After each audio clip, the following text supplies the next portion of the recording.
Almost everyone that has worked with JavaScript has heard of the V8 engine, the idea of the JavaScript engine. And most people know that JavaScript is a single-threaded language, that it uses a callback queue. You may also hear phrases like JavaScript is an interpreted language. Let's tackle what that means over the next couple of videos. What is this engine that we speak of? Well, if I write some code, like let's say const is happy equals to true. Well, we just wrote some JavaScript.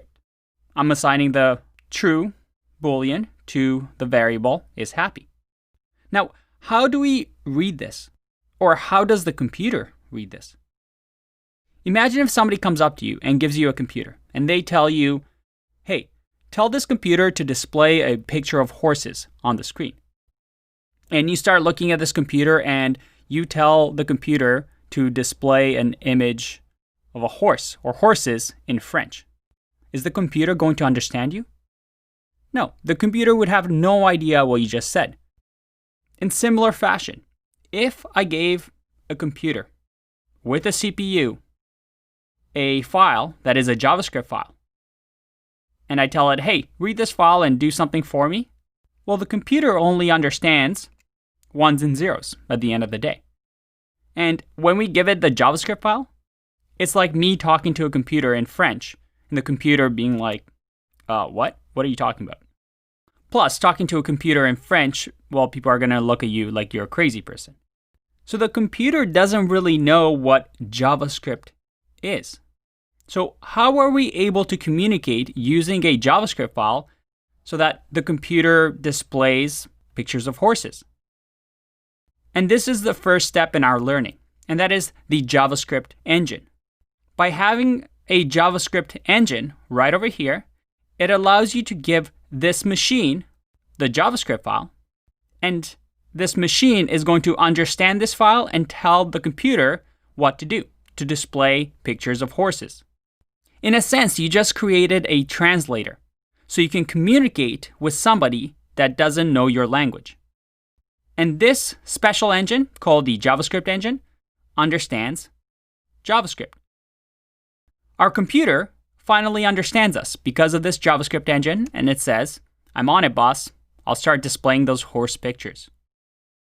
There you go. That's our first step. And over the next couple of videos, we're going to talk about exactly what's happening inside. But do you think there's one JavaScript engine or many JavaScript engines? Well, as you can see from this Wikipedia list, there are a ton of engines.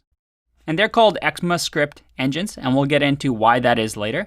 But these are all the JavaScript engines. Some of them you may have heard of, like V8 or SpiderMonkey or Chakra. So anytime we use an engine, we're able to give it a JavaScript file. And this JavaScript file gets understood by the engine, and it allows this engine to communicate and tell the machine, the computer, to do what we ask it to do with JavaScript. Now, these engines are written by programmers. For example, V8 engine is written in C++. But why do people write these engines?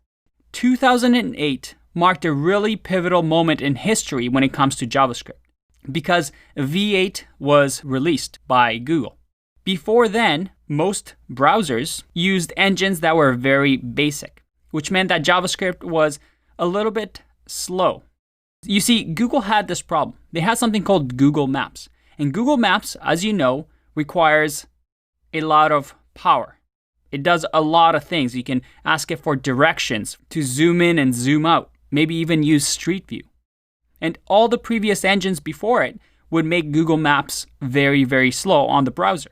And Google, because they're a search engine, they want everybody to use their search engine. And they built a browser in order for them to control more of the market. So with Google Maps and their own Chrome browser, they said, we're going to write our own JavaScript engine, the V8 engine, so that JavaScript runs way faster on the browser than it's done previously.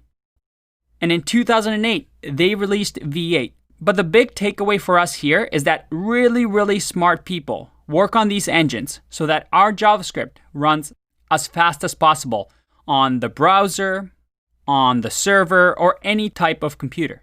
So every day, JavaScript gets faster and faster for us because of the work that goes into these engines. Okay, but what is inside this engine, this magical machine that understands JavaScript? It reads our code and then it runs this code. Let's get into that in the upcoming video.